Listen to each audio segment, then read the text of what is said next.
Hey everybody, how you doing? Welcome back to Life Cycles Live. We are fortunate to have Tom Moriarty back, author, renowned reliability expert, all things greatness. Tom, how are you? I think my head is swelling now, but I'm good. We do what we can. We do what we can. We're out, man. We're broadcast out to LinkedIn. We've got Facebook. We've got YouTube. We've got everybody on Twitter. We're rolling. You're going to be world famous again. This will be the fifth time you're world famous. And Okay, fantastic. yeah. And for those that weren't part of the previous chapters of Tom's book, Tom has been taking us on a journey through the productive leadership system. And Tom spent a lot of time putting together this fantastic leadership reference, highly recommended reading. I've got a link to it down in the description. So no matter where you're watching this, you should be able to see a link to Tom's book. And it's definitely worth the pick. And if you do pick it up, make sure you leave him a nice comment on Amazon or somewhere special so that he can brag to all his friends at dinner parties about all of his 5-star reviews. Yeah, and it is available as an ebook too, so you can get it hard copy or ebook. I prefer hard copy books. I'm old school. That's right, old school, baby. It's like tech pubs, right? You got to have a tech pub, and you can't have a tech pub. That's right. When the power goes out, you still have a hard copy. Yeah, and then like I can't be proud about all the grease prints on the iPad, but Yeah, you can brag about that fingerprint that you left on page 3 tax 16 of the tech pub. that's right. Yeah. So this episode, as always, is brought to you by East Partnership. And Tom, again, thank you so much for coming and spending some time with us. You have a presentation on Chapter 5 for us today, right? Yeah, and it's a fairly quick one as opposed to the other ones. This chapter was about, as I went through the other chapters, you come to the end and it's like, okay, so how do you implement it? And so I'm going to talk about the last chapter, Chapter 5, which is creating a productive leadership system. And then I'll talk just briefly about the 3 appendices that are in the book, just so people are, informed on what's in there. So let's get rolling. All right. So one of the things here is that, as I started doing research into the topic of leadership and all of the things that were around it, I had found this article by this gentleman by the name of Jack Zenger. And what he was able to show is that out of a database of 17,000 worldwide leaders participating in training programs, companies in virtually every sector of the world, that the typical individual became a supervisor around age 30, that the typical supervisor remained in that role for about 9 years, so until they were about 39. But the average age when a supervisor received training was age 42, and half of them received leadership training for the first time between age 36 and 49. So less than 10% of leaders in that survey were under 30, and less than 5% of them were under 27. And so the main thing to get across here, it follows that when you're entering, if you're not entering leadership training programs until you're 42 years old, you've been in a leadership position for 9, 10, 11 years without any training. So we're putting a tremendous load on people when we do that. So then what happens when we do train people? Well, the typical scenario, the plant manager recognizes that there's some sort of a leadership skills problem. Maybe he starts noticing people are coming into work late or, whatever it might be. So they ask the human resources person to find a leadership training provider. That leadership training provider reaches out to several training companies, several trainers submit bids. And I always say the one with the glossiest brochures and the lowest cost is the one that's selected. It probably wasn't the same training company that they used 5 years earlier, and it's probably not the same one they're going to use 5 years from now. So a dozen of the supervisors and junior managers attend the training. It's usually at the Holiday Inn Express, in a conference room. 2 of the trainees say it was really good training and they're appreciative and excited to go try it. 4 of the trainees grumble that it was nothing but a waste of time. And the rest feel like it was good information, but they're skeptical that they'll be able to apply what they learned. The trainer gets paid and the attendees go back to work. Nothing really changes. So the lesson here is that if you're going to do training and education, they're only worth doing if you're going to apply what you learned. And so, I'm sorry for you LSU graduates out there, but if that's how they spell college in LSU, you probably should have went to Florida. Jay Hayes is going to hang us up by our feet for that. Yeah. So one and done leadership training, the problem is that it's a training event, not a training program. It doesn't really improve performance of leaders or team members. And there's reasons for that. So remember that one and done training alone won't get you the results. Only 10 to 20% of formal training information is retained. And I think we touched on that back on chapter 2 about the human brain. We tend to short-term memories, right? It's use it or lose it. So when people don't use it, they're going to lose it, right? So the short-term memory fades. It's not converted into those long-term memories. Remember, long-term memories are what behaviors are based on. And if we don't have consistent behaviors, then we're not going to generate those habits. The other thing I talk about is being absorbed by the blob, right? So you attend training for a day, 2 days, whatever. You go back to the job and nothing really has changed in the way the policies, plans, processes, procedures, the system that you're working in really hasn't changed. You have the same stresses, same demands. You're unable to break the cycle. The other thing is that your boss probably doesn't really engage with you and ask you, what did you learn in the training? And what are you going to apply of what you've learned? So the boss isn't really attentive or assertive to see if you're actually applying the methods and tools that you learned during the training. So the boss assumes that you as the trainee will apply what you learned, and he or she is not attentive or assertive to ensure that it happens. And then the other thing is, yeah, you got this great training material. It's maybe in a 3-ring binder, or it's on something that you can pull up in a book or whatever. But as the short-term memories fade, there's less and less chance that the trainees are going to retain anything. And the reference information, if it's not kept handy or periodically reviewed, it's really not going to help.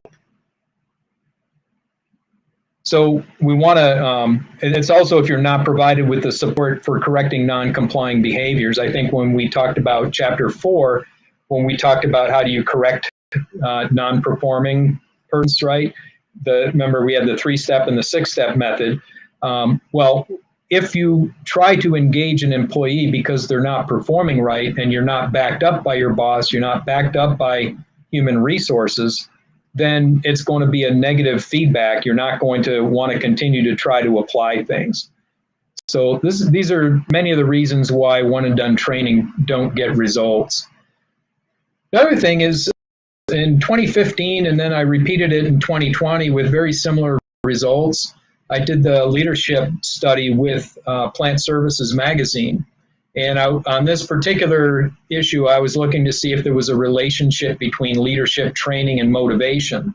And I do a motivation survey where we can put a value, numeric value on a level of motivation that a person experiences. And through that, what we found is there is a measurable relationship. As leadership training frequency increases, leader motivation increases. So motivated leaders typically are going to perform at higher levels. So you see on the bar chart here on the far left column, this is when leadership training is every year or more frequently. The leadership scores was nearly 160. Every couple of years, it's right at about the average for the group at 147. And the other two, not more than once in 5 years or never, those scores are below the mean. So it's pretty powerful information. So again, productive leadership should be a program. And there aren't any shortcuts to leadership excellence. You have to train on it, and then you have to deploy it and use it. And I don't know if you can read the side of that truck, but it says on the road to success, there are no shortcuts. And it's jammed underneath the overpass. They're really fun thing is join our team, and then on the back it says our most valuable resource. It's 63 feet ahead. So at least they have faith in the guy, right? Hey, he fit So under why the product? Yeah. Well, we hope he's still there, right? So why productive leadership development programs as opposed to one and done training? So remember brain science, what we talked about earlier, short-term memories is when we're loading things into our brain.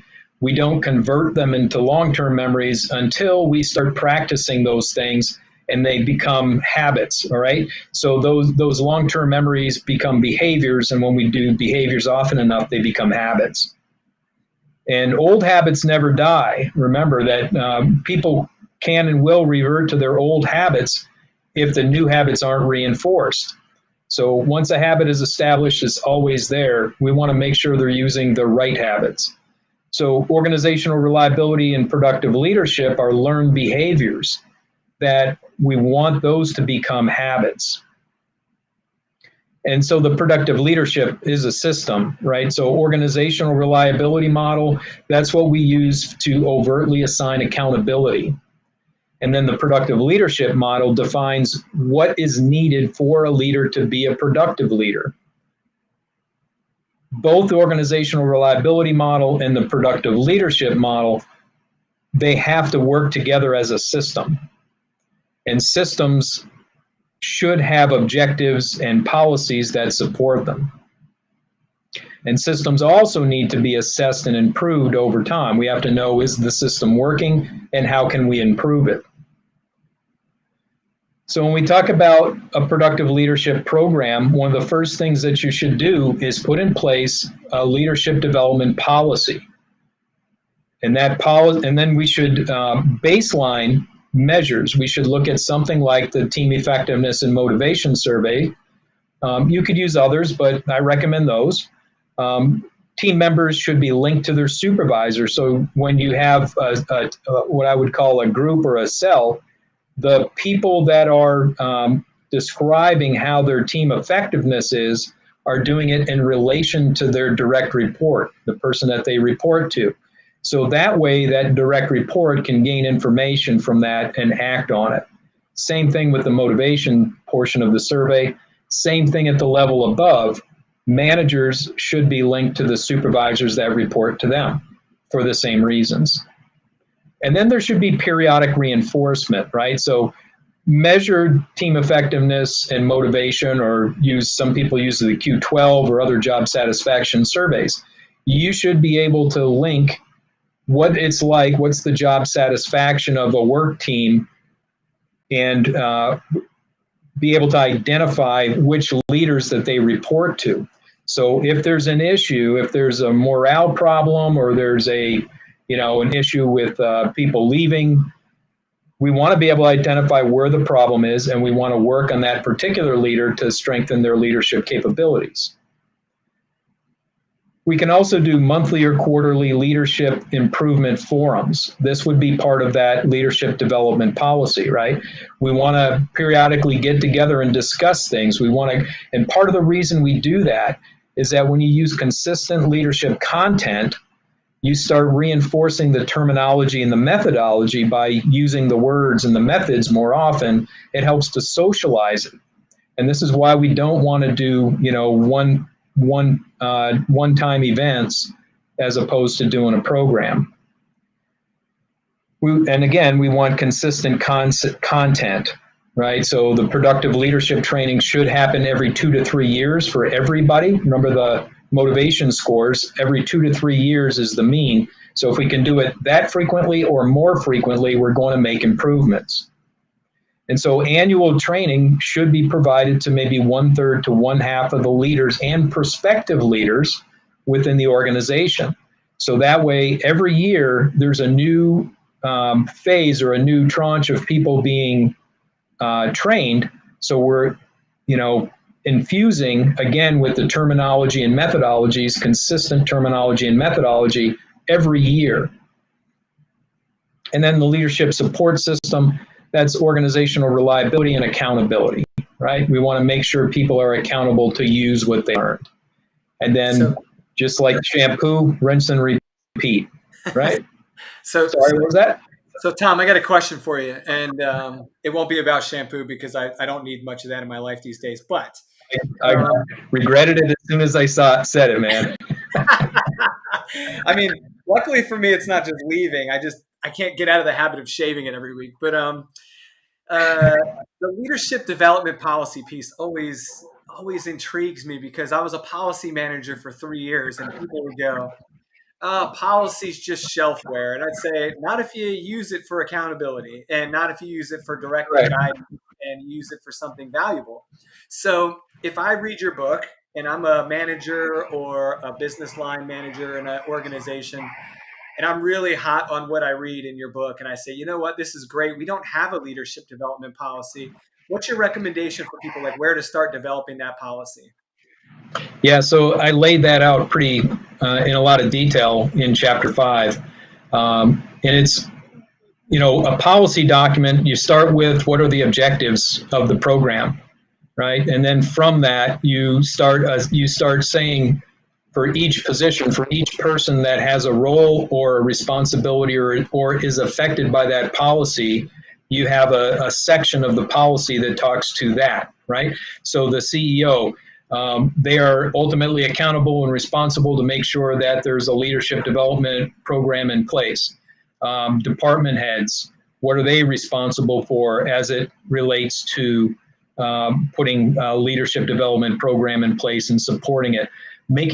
So for instance, they need to make their managers and supervisors and prospective leaders, they need to make their time available to attend training. They need to make sure that their people are holding evaluation sessions and feedback sessions with their folks, right? However you want to structure it, but the idea here is that by groups of people, the HR manager or director is going to have a role.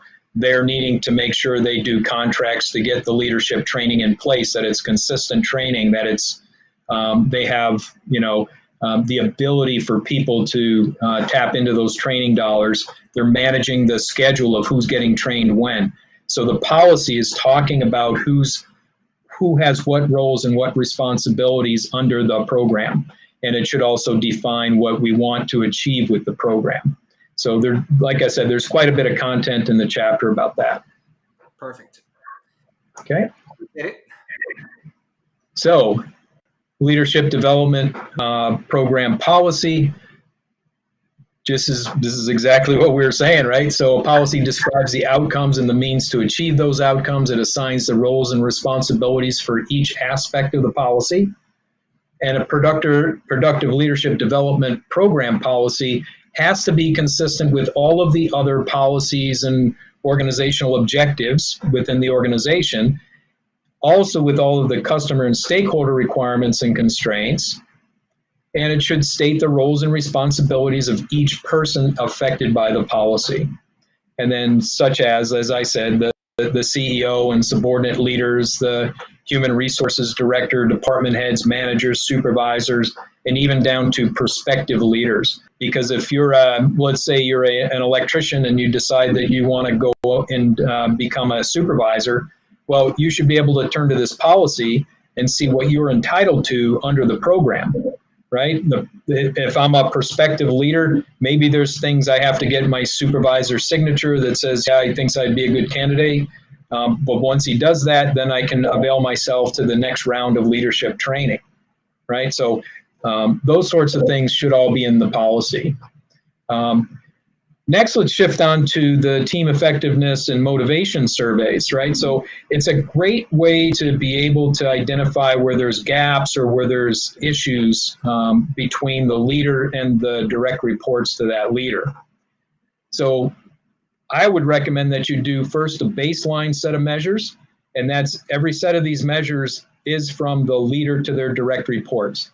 So somebody who's a leader in one cell and has direct reports is also going to be a direct report to the person that they report to. So they would participate in perhaps 2 of these surveys, one as the leader, one as the team member, right? And so team members should be, as I said earlier, team members should be linked to the supervisors that they report to, or supervisors to the managers.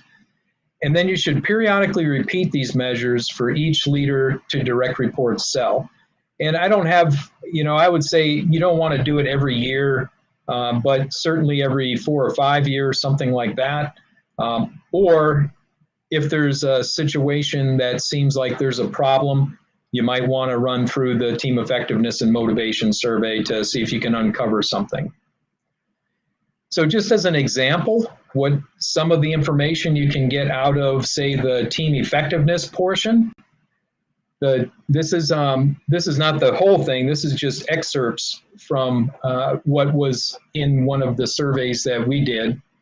So if you look at the upper set of data, that's the highest team member scores. And on the bottom, those are the lowest supervisor scores.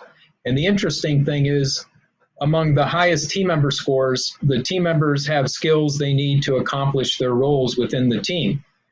But lo and behold, one of the bottom 3 for the supervisor, he doesn't believe that the team members have the skills they need to accomplish their roles within the team. In addition, if my team doesn't reach a goal, I'm more interested in finding out why we have failed to meet the goal. Again, the team members are very interested in that, but the supervisor doesn't believe that they're that interested in it. This is, in fact, the lowest score that the supervisor had on this. So if my team doesn't reach a goal, they're more interested in finding out why they failed to meet the goal. He thinks they just want to move on. So is there a disconnect between what the team members want and what the supervisors believe they want? Absolutely. And if you had this kind of information as a supervisor, do you think it would be helpful in the workplace? Could you use this information to change the way you think about how the workforce, what makes them motivated and what they want, right? So I find that fascinating. Then on the second part of the survey, the motivation side of the survey, this is where we're looking at 2 different components. There's actually a third component that you have to add into this or multiply by to get that motivation score I showed on the bar chart. But these 2 lines, one shows what's important to the individual, and the other one is what do they expect given their current circumstances, right? And so what you find on this is that this didn't make a lot of sense to me when I first saw it, but it's repeated all the time, is that the team members, in this case, these are kind of hourly wage guys, they don't care much about praise from their supervisor, and they don't care much about improving their promotion chances. They just wanted to stay being technicians, and that's great. But the praise from supervisors, most people were drilled into them when they're, developing as a leader that, you should be praising your guys and giving them positive feedback. I still believe you need to give them positive feedback, but it's not that the folks really care that they're getting the positive feedback. I think they care that you're giving them feedback, positive and negative, as long as you're doing it the right way. Because what's the purpose of giving positive and corrective feedback is to guide their behaviors. So if they're doing things the right way, it's great to tell them, but don't think that they're sitting there craving your approval. That's not what the data shows. And frankly, that's not what I would expect. But what the data does show is that what the workforce wants, in this case, the folks that participated in this, they wanted develop skills and abilities. They wanted to learn new things. They wanted to accomplish worthwhile things, and they wanted the freedom to do their jobs, and they wanted respect from their coworkers. So all very, very interesting that you can get out of these surveys. So Tom, I don't so think I can consistent leadership training. Can you hear me? Yep. Okay. Hey, look, man, that's Rick Moranis. We cannot have an engineer provide a slide with Rick Moranis on it and not call out which movies. Is this Honey, I Shrunk the Kids? Or is this Ghostbusters? No, that's Ghostbusters. You can't pass it. I think it's Ghostbusters. I could be wrong. I think you're right. Yeah, I think he was the keymaster, right? Yeah. go. All right. Proceed. Anyway. Okay, so consistent leadership training content, right? So an organization, the reason it needs to be consistent is that an organization can't socialize the terminology and methodology in the training content if the training content changes all the time. That's why, 5 years apart, you hire the local guys to give you leadership training, and they use different terminology, different methods, different content.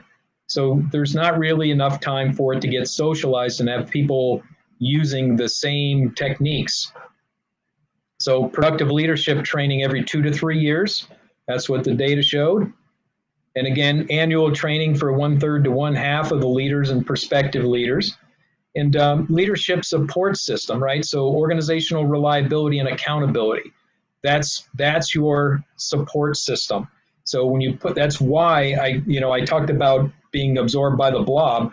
Well, if we have an accountability, a way to assign accountability and people adhere to those accountabilities, when you come in and you start applying leadership, that accountability system supports good leadership capability. So that's why we want to have it there. And so again, if you don't use productive leadership, if you don't use the things that I think you should be using, that's fine. Just select something and stick with it. Because if you don't do that, people are just not going to be able to stay up with it. And remember, supervisors that are in the role for 9, 10, 11 years, that's a pretty long time. So they can get 4, 5, 6 or 6 repetitions of the same training if you start when they're a prospective leader and when they're early in their leadership career. So once a system's in place, a system has to be maintained, right? So productive leadership objectives and policies are a necessary initial step, but many systems suffer a slow death. They are put into place, but not cared for over time. So we need to periodically relook at the system's condition and put in effort to restore the system. And by that, I mean you should be periodically reviewing the leadership development policy and the types of training, the frequency of training, your measures, all those sorts of things so that you continuously try to improve how you're doing. Don't let your health get like that. That's right.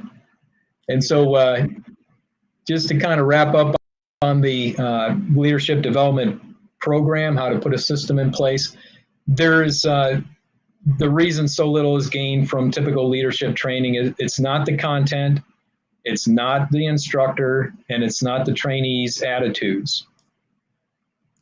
Training has to be applied often enough to create long-term memories and habits. And so senior leaders and managers have to require leadership training to be used.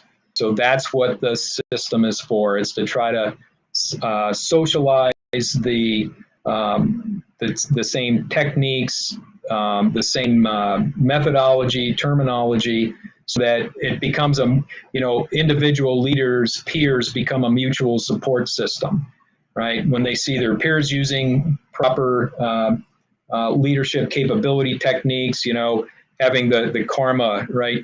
Being consistent, attentive, respectful, motivating, and assertive, using good communication skills, using the 3-step process to give positive and corrective feedback, all those things that are the typical leadership skills, but not all, we need to remember that there's all these other things around just leadership skills, right? And so just a note on the appendices. The first appendix is Appendix A, and I did an overview of the standard for asset management.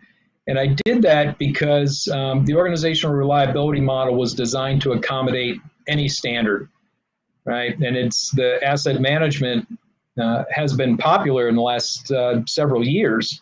So I thought, it would be a good thing to put in there. And it's also because of the structure of the standard of asset management, how asset management is supposed to be applied. You start with objectives and, you filter down through the organization to get more strategy and deeper into guidance and so forth. And that's really what you should be doing with your organizational reliability development program. And then the organizational reliability model that aligns with the principles of asset management. So that's why I put that in there. The second appendices, Appendices B, is a section on the requirements and execution model. And this is really just a way to design and implement processes and procedures, right? So it's a good way to think about how to do it. It's your basic, flow charting, RASI tables, and then building a process guide about it, and then, making sure that you're giving enough guidance to get people to follow it until it becomes a habit.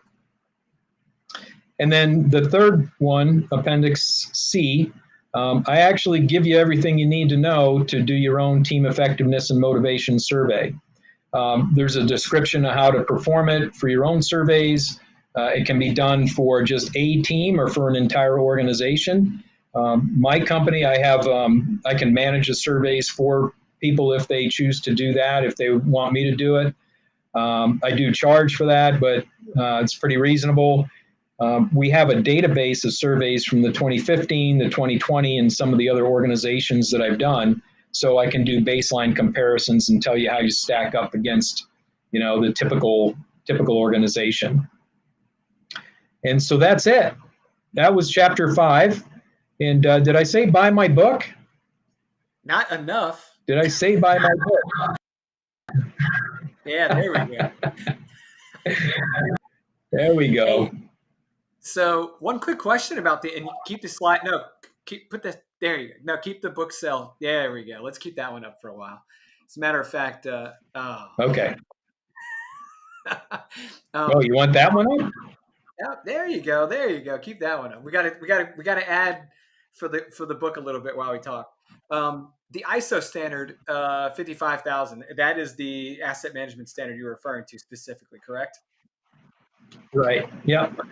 Just want to make sure for those that weren't maybe familiar with this specific standard you were referring to. So yeah, that's my go-to for asset management as well. But I know that there's so many people out there right now trying to jump on the AM bandwagon, and they're not approaching asset management the way they should, in many professionals' opinions. This isn't just me. I think it's really important that you tied this to ISO 55,000. Jesus Safante did that with his RCMR program, and I thought that was fantastic because it showed the linkage, but the separation between RCM and AM. And I think this is another great example of how you could have disparate disciplines, obviously interdependent and related. Yeah, and like I said, I wasn't trying, when I built the models and designed the models, I wasn't trying to exclude anything, and just the opposite. I was trying to make sure that it was inclusive. If somebody was using Lean Six Sigma,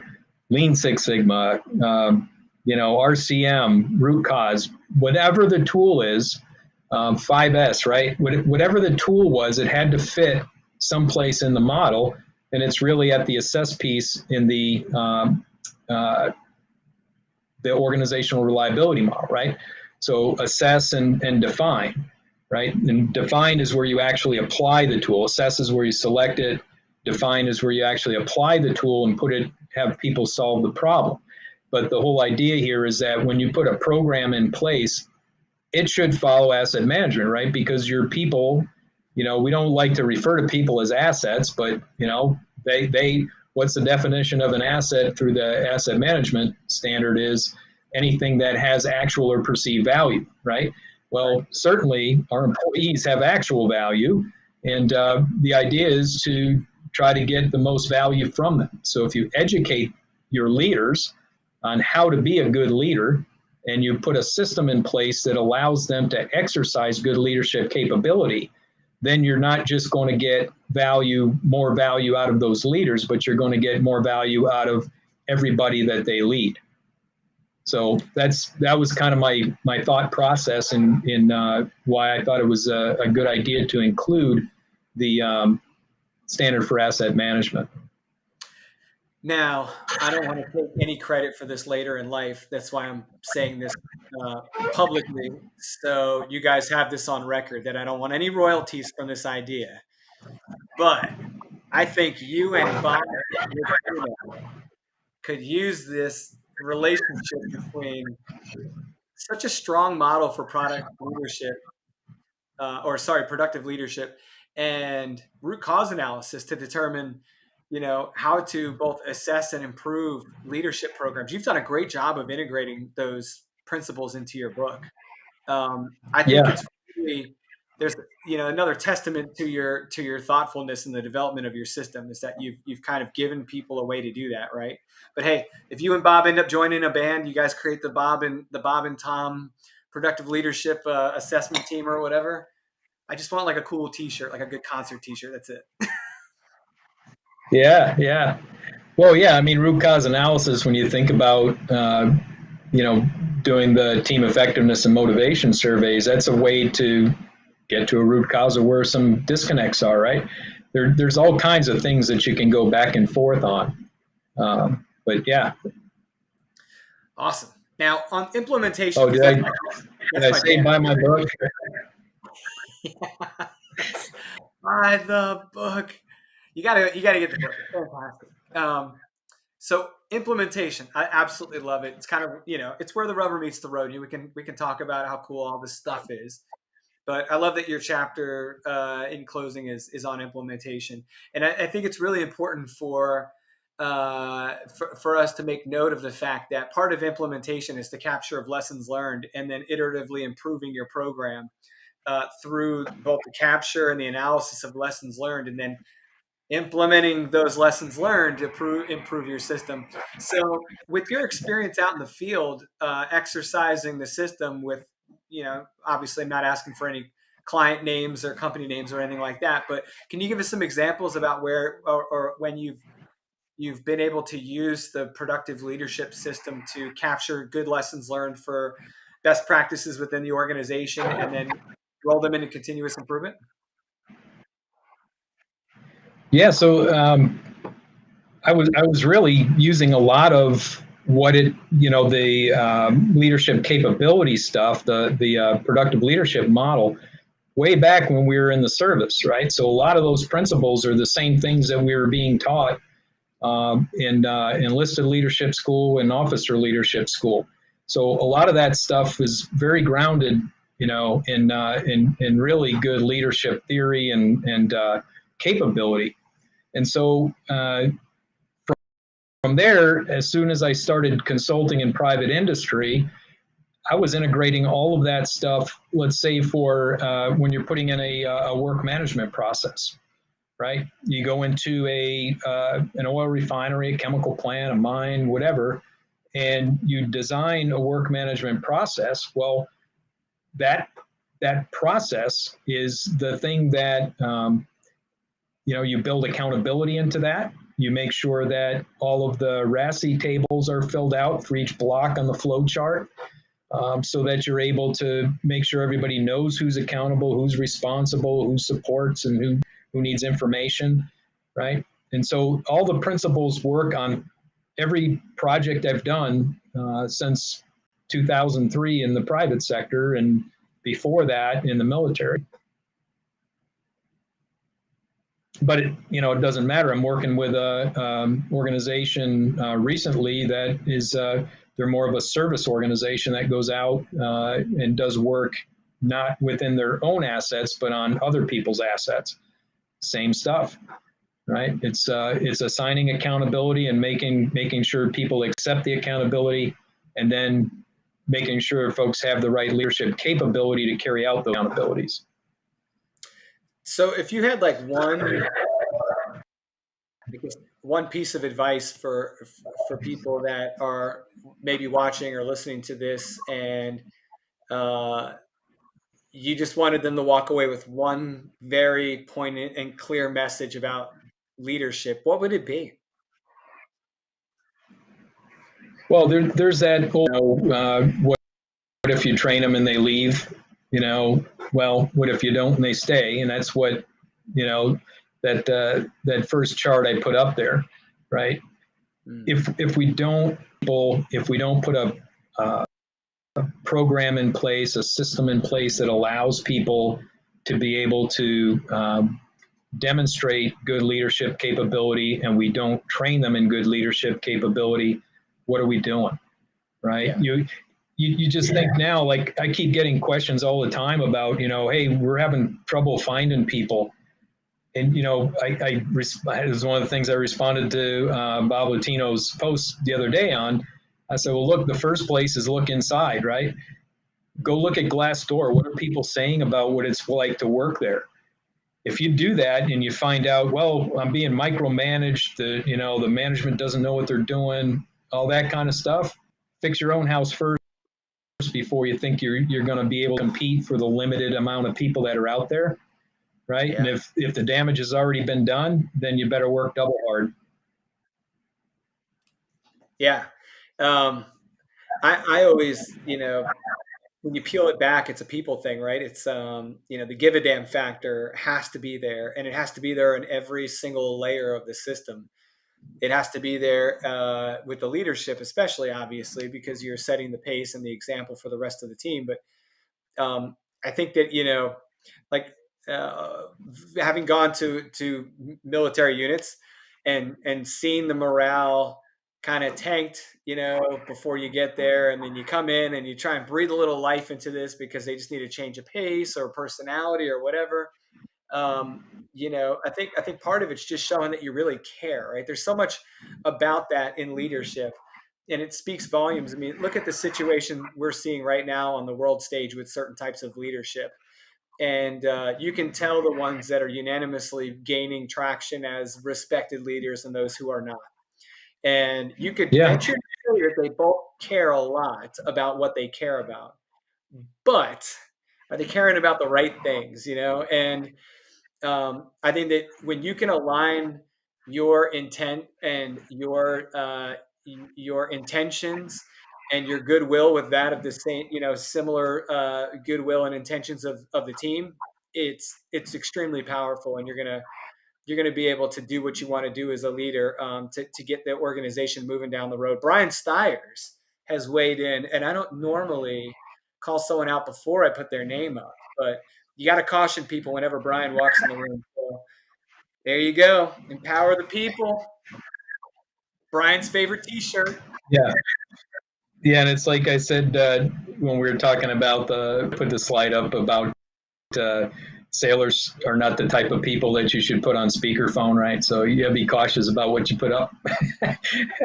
But so to Brian's point, yeah, that's another. Empowerment was one of the 5 leadership skills under the leadership capability, right? Under the productive leadership model. That's just like one of 9 things, though, right? So we have to know how to empower people, and we have to actually do it, right? And that's what I'm trying to get to with chapter 5 is to actually do it, right? It's one thing to go through training and get a certificate and hang it on your wall, but if you don't use it, you lose it, right? Yeah, absolutely. Hey, Pops, I think Brian only pays debts after good arm wrestling matches. So you guys are going to have to square up on a table to get that beer back, I think. Oh, I'm over here pushing the button too many times. So let me ask you a question. Yeah. Why is this not working for me? There we go. Jeez. Okay. So if I'm in a situation where I can't get my leadership, I'm not a leader at the organization. I'm someone in the middle or even in the entry level or lower tiers of the organization. And I'm having a hard time getting people to invest in change. And I've been having the conversation about this with a lot of my clients at East Partnership, where they want to do the right thing on a technical front. They want to implement RCM. They want to implement maintenance task analysis. They want to implement better asset management practice, but they're having a hard time getting leadership to buy into an investment in this. I feel like oftentimes the barrier to investment with those things is that they're technical. And you're asking someone that doesn't really want to speak technical or be technical to invest in something technical, and they don't really see a clear ROI. But I think with leadership studies and leadership systems, there's a little bit less ambiguity, but there's a heavy dose of underestimation. I think people underestimate how powerful a formal system can be. Can you weigh in a little bit about that? Yeah. So I'll say 2 things. The first thing is I got this buddy Joe Kuhn. I don't know if you ever see his channel. he was a guy that was on the operations side, was a plant manager. I think he was a manager in several plants. And he had a segment that he talked about this issue. Basically, the plant manager has 20 things on his plate, right? And so your little project that you think you're going to save the company $2 million over, 3, 4, 5 years, maybe, but where does that compete against the other 19 items that are, something that's nipping at his heels? And so that's the thing. It has to be his recommendation is basically make sure that whatever it is, it's a rapid payback and it's a significant payback, and that there's not a lot of cost. That's the way that you convince a plant manager. So maybe it's well, we're going to start with this very rudimentary system, and we're just going to do.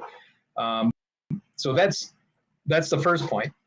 The second point is when I first started doing consulting work, I was taught that there's 4 levels basically in maintenance and reliability, or asset management, whatever you want. The bottom layer was to get your asset data correct, right? What assets are in my plant? What's the master data for those assets? What's the hierarchy? What's the criticality? Right? Without that, you really do the next step, which is good work management, good planning and scheduling, right? So planning and scheduling is the next thing.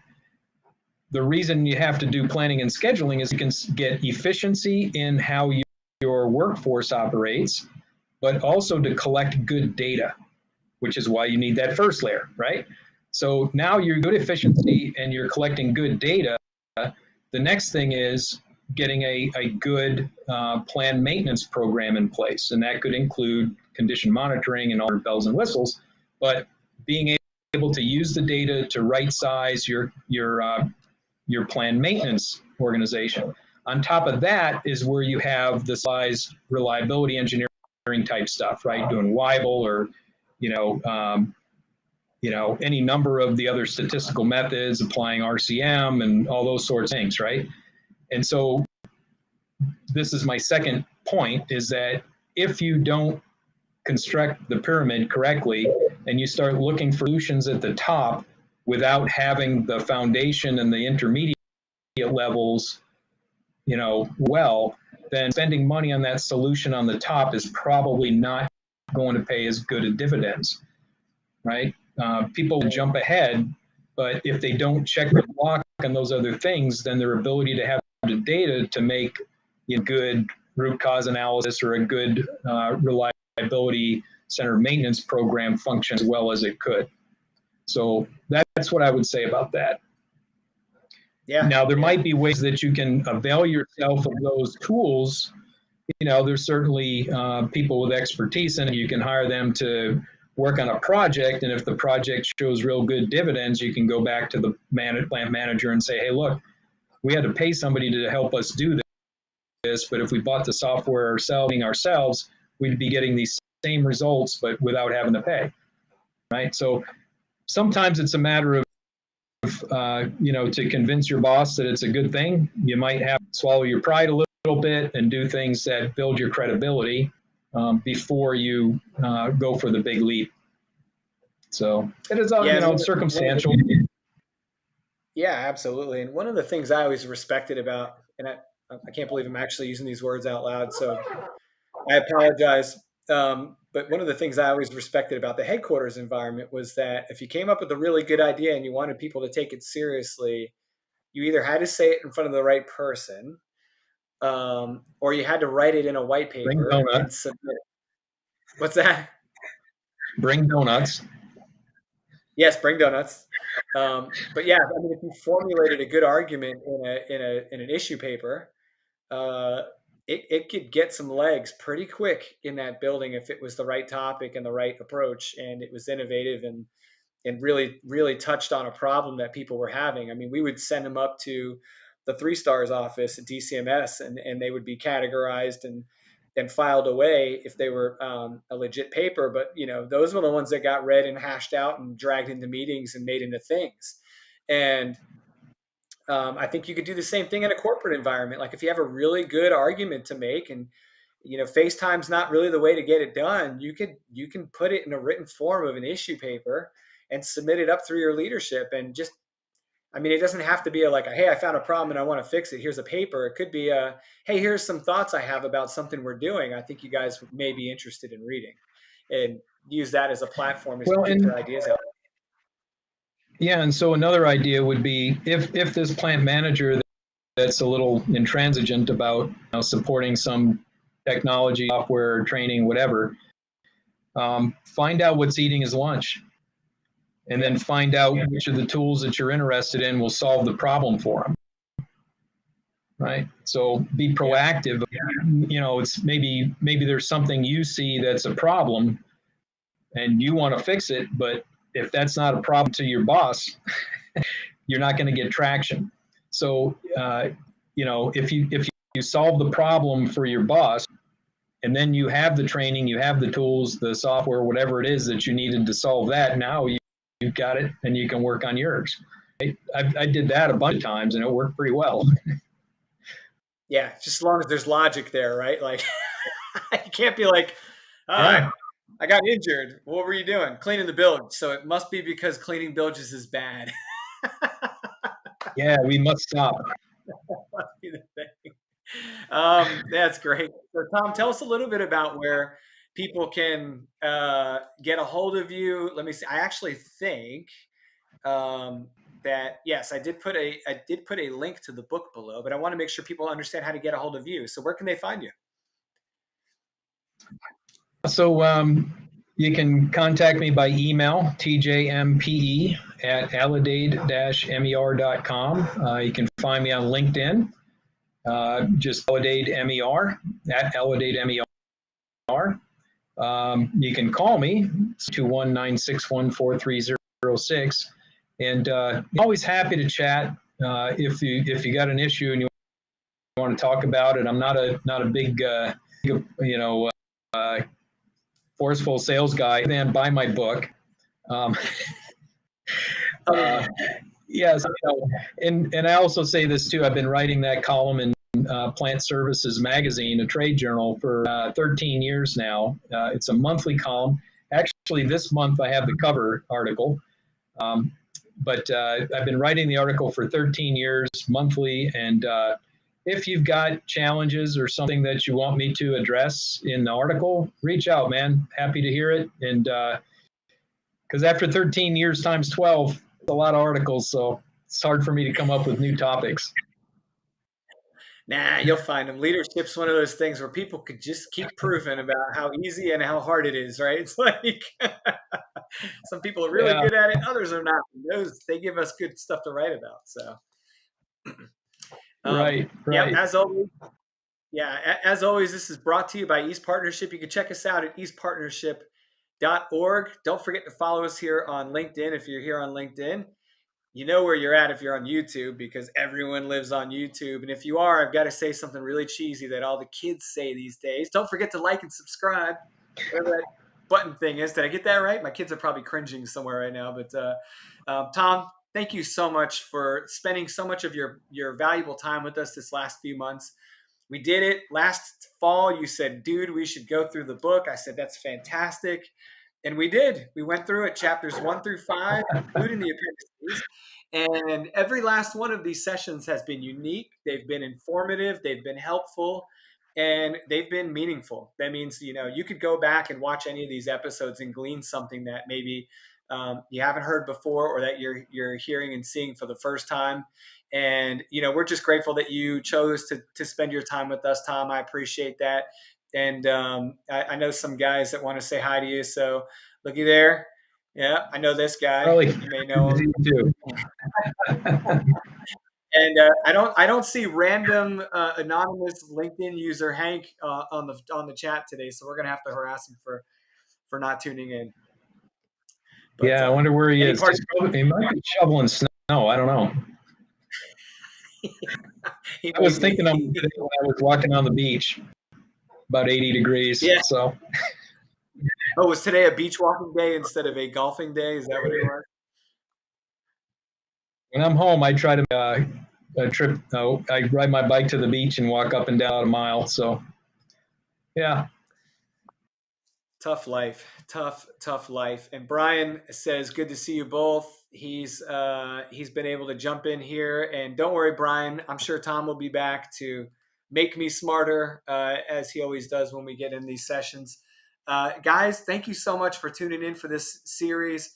If you have any questions at all about leadership, please reach out to Tom. If you need to bring him in, he's he's easy to bribe with pizza and coffee, right? Right? Is that the going rate? Pizza and coffee, and then maybe. No, no, He's good at coffee. And good bourbon goes a long way. Let me just say that.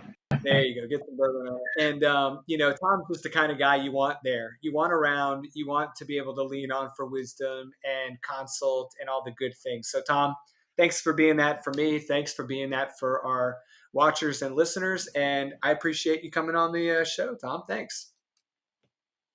Okay. Well, thank you for hosting. And, I appreciate it, Lucas, and for everybody that was tuned. Thank you. And buy my book. Awesome. Buy the book. Buy the damn book. It's going to be great. You're going to love it. And if you do buy the book, make sure you write Tom a nice email and tell him about how you're implementing it so he can come back on here and we can talk about how great the book is at changing the world, because that's really what this is about. He didn't just write a book to brag about writing a book. And he didn't just write a book to tell you to buy a book. He bought a book so you could read it, learn from it, and use it and make the world better, right? That yes. should be the right answer. Good point. Exactly. That's it. Okay. Have a good day. Thanks, guys. Tune in soon. We'll talk to you later.